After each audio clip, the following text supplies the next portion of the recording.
100%. You played it like calm, but like his story is amazing. Like literally, like I think I said this in the last episode. Like your story is going to be a classic. Like when it blows up, when not if, I think when it blows up, it's gonna be like the man them are gonna relate to it. Like the like in terms of quality, he's already there.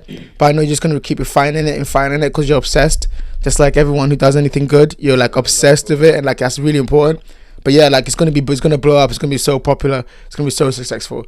And, and just to speak on that, then like one of the questions I wanted to get into at the beginning was like, obviously as you're seeing this growth happen, you're seeing like every year there's like different like goals that you're reaching, things you're doing right now to achieve a bigger goal. But what does that bigger goal look like? What does success to you look like? And like in the end, where do you want to reach and where do you want to take it from here?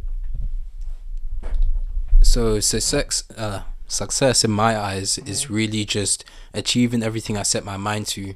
So if I tell myself that I want to complete writing a specific art at the end of the month, success would be me completing the arc at least to the point where it's like I don't need to really look back at it and then kind of over stress about leaving certain aspects of it out because I've completed everything I needed to do.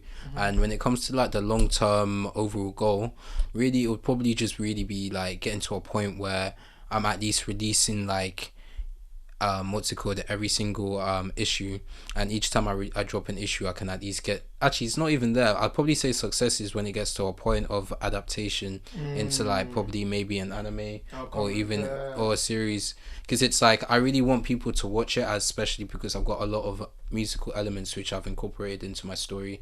And I feel like you can definitely get one type of perspective of a story, obviously reading it, but when you also see it animated or even just in a live adaptation, there's always something that can be brought to the different types of I guess media which is pretty much viewed. So do you think about that now as you write the story now? Are you thinking of like how it's going to be animated now?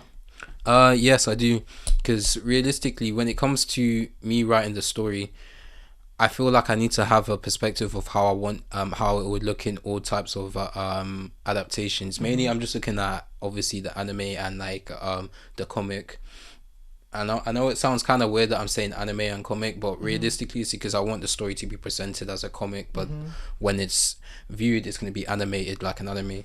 But yeah, when I kind of just focus on looking at those two medias, because I feel like there's certain aspects of the story which I can and cannot demonstrate in certain platforms. So for example, if I'm pretty much like writing a part of the story, I would want I don't think I'd be able to get how do I say, the whole environment displayed or even presented in a specific scene, because you can only put so much in one panel. But in a video or an anime, you can pretty much see like the different types of not the different types, but the each clip, and it pretty much goes from one part to another, and it's like you can kind of see the progression as well as the environment, like I was saying. What anime do you see it like being like, if it gets adapted, what anime would you like to see it adapted like? Well, when it comes to animation, I would like it to be animated similar to like, I know it's gonna sound cliche, but definitely something like the Boondocks. I mean, the Boondocks is an OG show for sure, but 100%. it's just more of the fact like the character dynamics as well as the expressions and pretty much just even like the just designs of a lot of the characters would be very similar to something like the Boondocks. But when it comes to like story wise, or like the fight scenes, what kind of fight scenes do you like? Oh, fight scenes, there are a lot. I love hand-to-hand combat. Obviously, we're going to talk about Jujutsu Kaisen. Yeah, nah, that's a fire show. But honestly, with I want it to be very, not too detailed, but where every single hand-to-hand combat kind of scene is very, what's it called? It's expressed very well. It's very fluid, it's smooth, and it's not really like when you pause it at a specific frame, it looks kind of janky or lazy. I know it's going to be very costly, but I wouldn't mind obviously investing and putting the effort into it. So 100%, and I think let's go off that too. Like, I think having read your story is definitely deserves very good like animation for hand-to-hand combat, because that's one of his biggest strengths. Like, I don't know how you do it, like, but you're able to like really get into the movement and the character's head when it comes to like the fight scenes. Or like someone will punch in a way, but the other character's already thinking about the punch. He's already reacting, and it's like a flow. Like, and is I wanted to just go off that. How did you pivot in a little bit? Because I'm just interested in this topic. How did you write your fight scenes, and like, how do you develop them, especially when you're writing them as like obviously like storyboards, but also like when it comes to you actually animating them? Um, well, I'll literally just study a lot of animations, and it would and what I'll do is I'd probably just be watching a clip of like a fight scene, and when I see a fight scene, sometimes I do this very like special thing where I'll kind of like pause each frame and then see like how it pretty much progresses from one thing, because it's obviously sped up and you can't assimilate what's it could take in everything that's going on in that quick moment. So I just basically pause the frames, and it's like seeing the overall choreography. Obviously it helps me kind of like freestyle and come up with my own type of choreography in my head.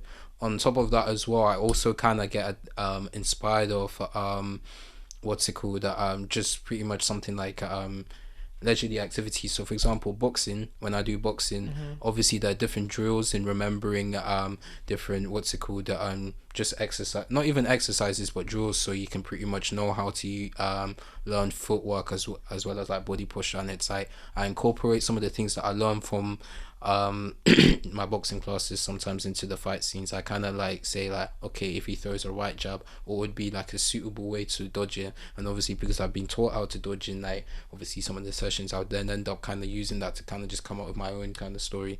Is that why you started doing boxing, or you started doing boxing for your own benefit?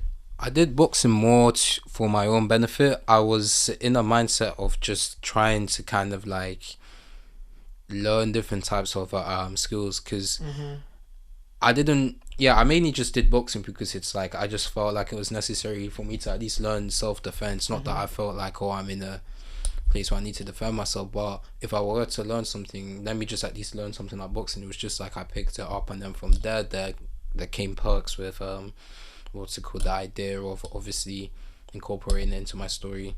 Yeah, no, I got off that too, because I completely agree with what you said. Like you mentioned, like picking up skills, and I completely agree. Like I did the same thing. I started Muay Thai, and then I did boxing for a bit, and then I do jiu-jitsu now, because I think it's like, you're right. It's not even just about getting to fights and doing anything like that. It's that if I were to, I want to be able to be the calmest person in that scenario, because I know what I'm doing. I don't want to be the person that's just flailing about. Like, and I think once you even learn how to fight even better, you know, it helps you keep calmer and kind of like diffuse situations, because you're not like scared to jump into a fight or anything like that. Yeah, exactly. Like, and I think also just to pivot a bit, because I do, I if you just left me more and I just talk about your work all day, because I think your work is so cool. But I also wanted to just go on just a little bit about just like who you are as a person, because I want people to also see that too, and like, you know, relate to that, the man behind the story, you know, the man behind the Jagabon boy, you know, because like in the future when everyone knows who you are, you know, this is going to be important, because they're going to be looking at the person that you are. All right, just talk about that then. So you had this idea of success, you had this idea of being this person who was successful. Where did that come from? What was the thing that made you want to even take time and effort to build this thing, or like, you know, to actually put in the discipline and the hard work to do it? Like what started you on that path?